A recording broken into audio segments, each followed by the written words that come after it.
So, with the R1100GS, what sort of things do you have to look for? Well, there's quite a few things you have to be aware of to make sure that the bike you're going for is worth buying. Plus, there's a couple of things you need to look at to make sure they've been done before you buy it, otherwise you'll have expensive repairs to do straight after. What are those strange repairs? Well, this gives you an insight into everything that the GS is famous for.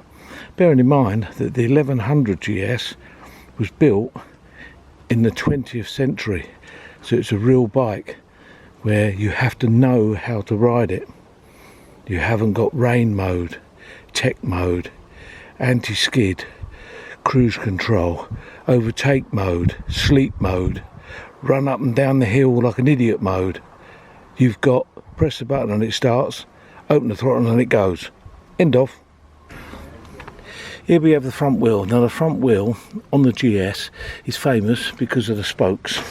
Now the spokes are arranged in such a way that they pierce the rim on the outside of the tyre. That means that it can use tubeless tyres, which is brilliant because then you don't have to muck about with tubes. But you do have to make sure the spokes are in really good condition. The sort of thing you should be looking for is corrosion, because corrosion on these spokes can be a killer. Let's just have a look at these spokes. These spokes have been intimately cleaned. As you can see, each one is bright, shiny, and if you wrang them, none of them make that horrible, hollow, dead sound. Because if a spoke makes a dead sound, that means it's loose. But really, all you need to worry about is the condition. Because if they're in good condition, then normally they're well adjusted. Whilst we're looking at the front wheel, the next thing we have to look at is the discs. Now the discs have not got bobbins in. They're just conventional discs bolted directly to the hub, and all you've got to look for really is that there's no ridge on the edge of the disc, because if there's a ridge there, the disc is worn out. These discs, although there are marks on there, they're not ridges, so therefore that isn't a problem. It's the ridge on the end that is the problem. But look to make sure there's no cracks or no excessive corrosion in any of these holes. Also, when you look at the brakes, give the brake caliper a general look to make sure it looks in good condition and there's no obvious leakage from any of the pipe work. And also look at the pads. When you're looking at the brake pads, look in the top here and you should be able to see the edge of each pad. You can see these here, look. That is a new set of pads, they've only just gone in.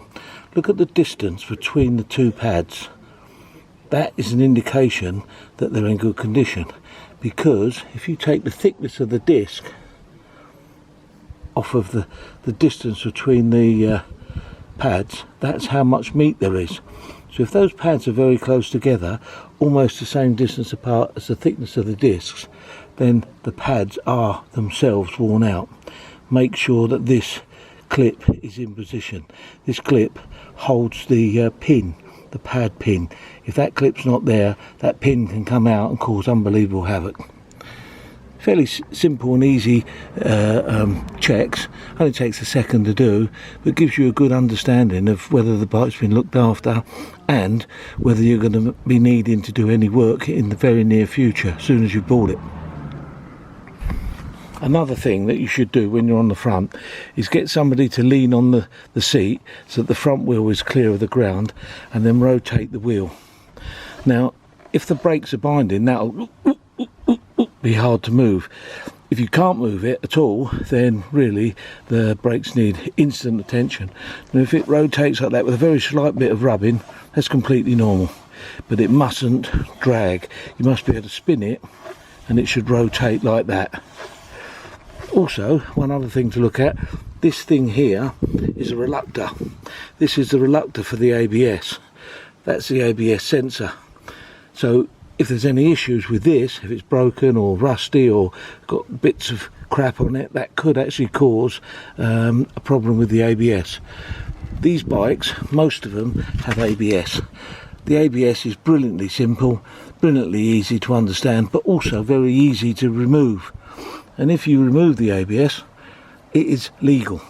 It's not legal on bikes post 2010, but as the 1100 was built between 93 and 2001, that won't be an issue. The obvious thing with the brakes, obviously look at the obvious brake hoses. That's not sort of like down to the 1100 on its own.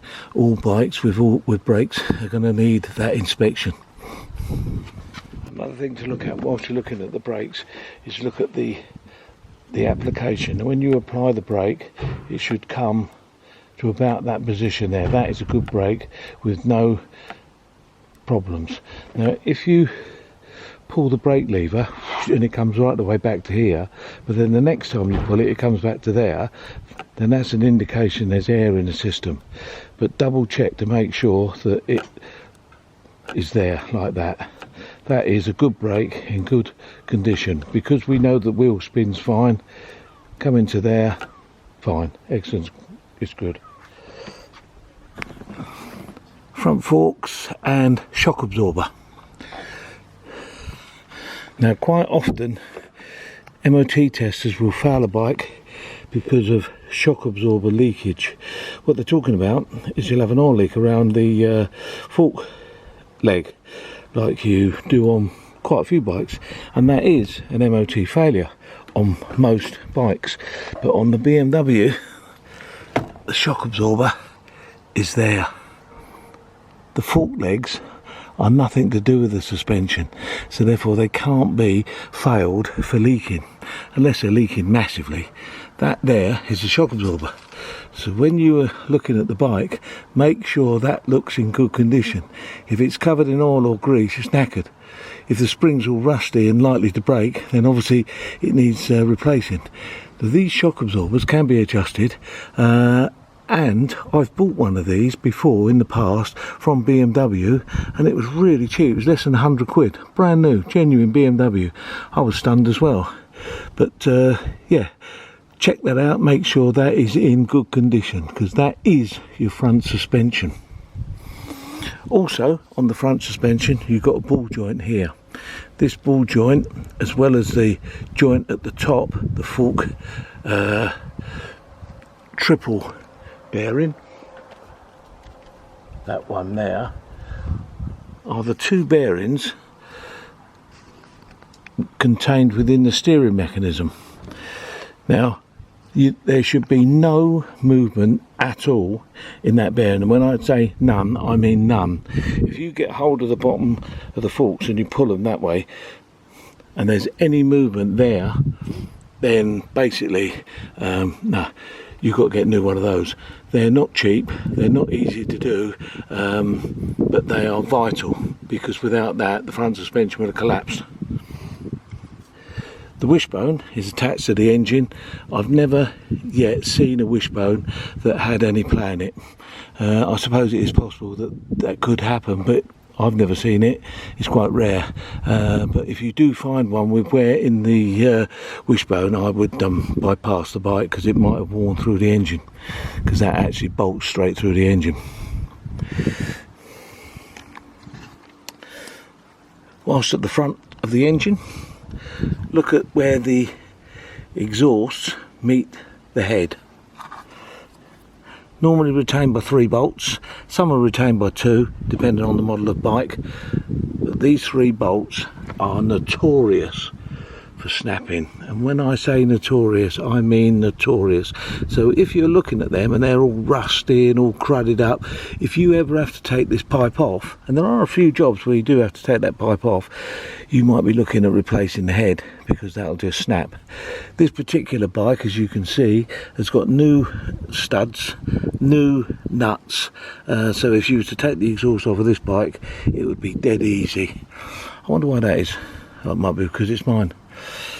In here you have the alternator belt and the Hall effect sensor. The alternator belt, you can't see it, you can't really assess it without taking the cover off. You're not going to do that on a bike that you're looking at to buy, because it's a bit of a faff. But the Hall effect sensor, you really need to know if the Hall effect sensor has been replaced. So the thing to do is to ask the vendor, has the Hall effect sensor been done? If it has, and he's got an invoice to prove it, brilliant. If it hasn't, then budget a couple of £100 for doing it yourself, because pretty much if you ride a bike with a Hall effect sensor that is of an unknown age, you could end up pushing it home. Hall effect sensors normally last about 50,000 miles ish. So if the bike you're looking at has done 40,000 miles and it hasn't had an Hall effect sensor, it's going to need one soon. They're about £150 to buy. So the engine. There are a few things on these boxer engines. They're oil cooled and they are brilliantly reliable. The oil window is there. You just got to make sure that the oil is up to the top. When you start the engine, you should see that oil level come down. That's completely normal.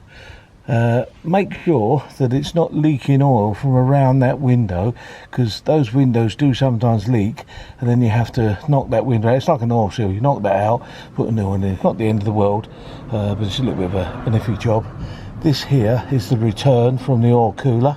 Once again, if it's leaking oil in this area, this is a bit oily, this engine, that's because I've had this off. But if there's an oil leak from there, then that could be an indication that you might have to reseal that. Once again, not really important job, or it is important, but not a very hard job, I should say. Yeah, and so looking all around the engine, just make sure there's nothing amiss, no huge amounts of oil dripping out of an unusual hole. Those two areas there are well-known oil seepage places. You've got this cover here where it can leak between the cover and the engine, can leak down here. Once again, not really the end of the world. It means you've got to take this off. A little bit involved, but it's not the end of the world. The oil filter lives in there. You need a special tool to get it off. You normally get a special tool given to you when you buy an oil filter from some of the big dealers. You get a filter with the spinner. That's the oil drain plug. So once again, make sure there's no oil around the filter, no oil around the drain plug, other than sort of normal residual oil where somebody's done an oil change. Essentially, underneath the engine's pretty sound. Throttle bodies. This is a throttle body with the throttle position sensor on it. These are fairly simple, easy and reliable. They do, however, have a fault which makes them tick. And if you get a tick, it's the butterfly vibrating, and you can buy a kit that gets rid of the tick. I think it's called the Tickler Killer. I've never had one that ticks yet, but I have heard that it's fairly common. So if you do get one that's ticking, a tick over, then that's probably what it's going to be needing, a ticker killer. They're not expensive and they're not horrendous to do.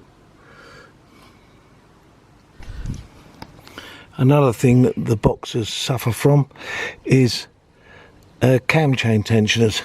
The cam chain tensioners sometimes rattle, or you get a rattling noise from the cam chain when the engine starts. That's the cam chain tensioner there, one either side. One's at the top, one's at the bottom.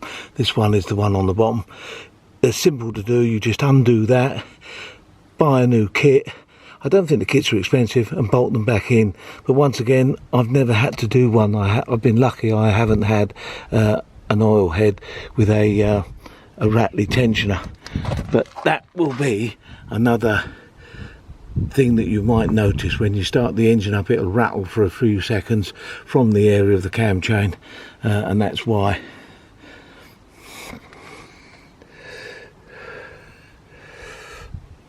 Here's the rear brake master cylinder. Notice that this particular bike has a pipe from the master cylinder to the rear hose. That's because the ABS on this particular bike has been removed. So there's no ABS on this bike. So if you see a bike with that pipe, instead of the pipes that go up here and disappear under the tank, that means that the ABS has been removed. I removed that a little while ago because it was getting on my nerves. Rear diff. When you come to the rear diff, the most important thing you need to look at is that there's no oil, residual oil all over the wheel or down here. That there is the level plug, so you could quickly whiz that out and make sure there is oil in it. But yeah, they do sometimes drip oil from underneath, so just have a good look. To overhaul one of these is quite involved, quite expensive, and even to buy a replacement one, a decent replacement one, is a few £100. So yeah, you don't want any issues with the diff. Once again, the rear brakes are a very easy brake setup. You can see the calipers and the pads there. The distance between the pads and the disc, as I told you on the front brakes, is easy to work out. You can see that in this particular instance the pads are brand new. Look at the condition of the disc. Once again, make sure there's no ridge on the edge of the disc, because that in itself would mean that that disc would be ready for the bin. Same as the fronts with the spokes and all that. The wheels are exactly the same, obviously, to look at. Just make sure that everything looks nice and clean and there's no rusty spokes. If you had a rusty spoke or a loose spoke, then it could be the kiss of death, because these wheels are very, very difficult to rebuild.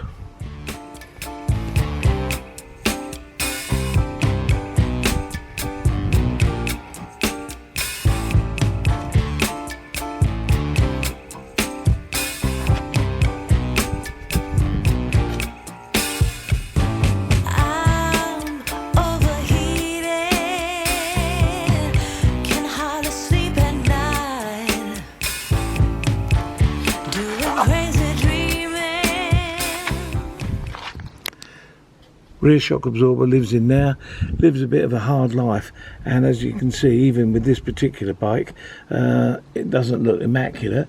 It's okay, it's literally just passed an MOT, but check to make sure there's no oil or residual rust or anything causing grief. This here is the adjuster, so you can adjust the rigidness of the spring. Make sure that's all working and everything's a-okay. The exhaust passes up fairly close to that, and if you've got panniers, you'll find that the pannier on this side sits out a fair bit in order to miss the exhaust. Reduces the size of the pannier as a result. One of the problems that if one of these bikes has got it, it can be a bit time consuming and expensive, is the clutch. The clutch is a fairly simple and brilliant item, but when it needs replacing, it is a major strip down. You've got to take half the bike apart to physically get access to the clutch. The clutch isn't cheap, and to get somebody to do it isn't cheap either. What to do with the clutch? Make sure that when you move off, it bites about there, about halfway. If it bites near the end, then basically you could be looking at, in the near future, a clutch, right? Make sure that if you're in, say, 4th or 5th gear, that when you bring the clutch out, the engine stalls. If the engine starts to sort of still keep going, even though the clutch is that far out, it could be an indication that the clutch is beginning to say goodbye.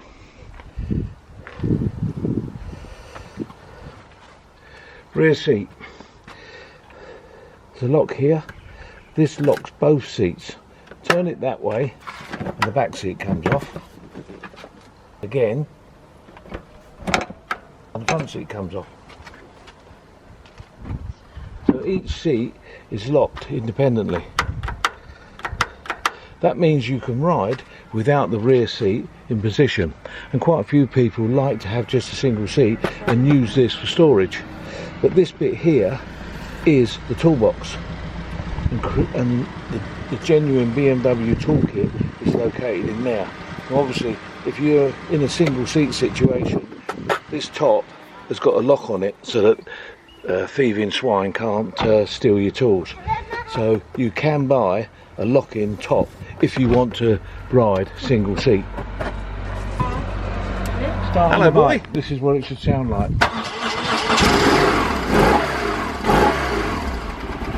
tick over nicely. Shouldn't have any issues, no hunting, no stalling. It should tick over just over 1,000 RPM.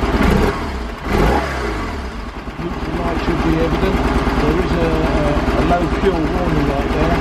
The indicators are operated individual switches. There's a cancel switch there.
ABS.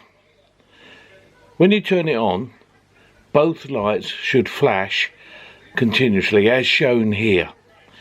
When you move off, once the machine goes over 4 miles an hour, both lights will extinguish. That means the ABS is working perfectly. If when you turn the ignition on they flash alternatively as shown here, there is a fault and it'll either need resetting or a repair.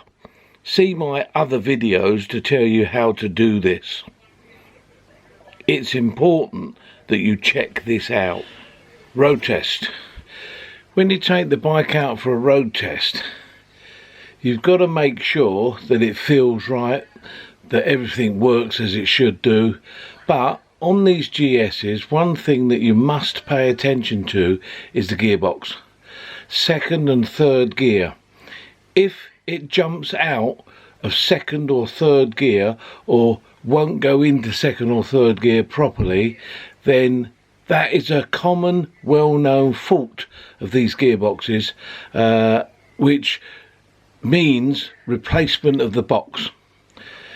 It's not very common, but it has been known. I bought a bike once that had this exact problem, and I had to replace the box.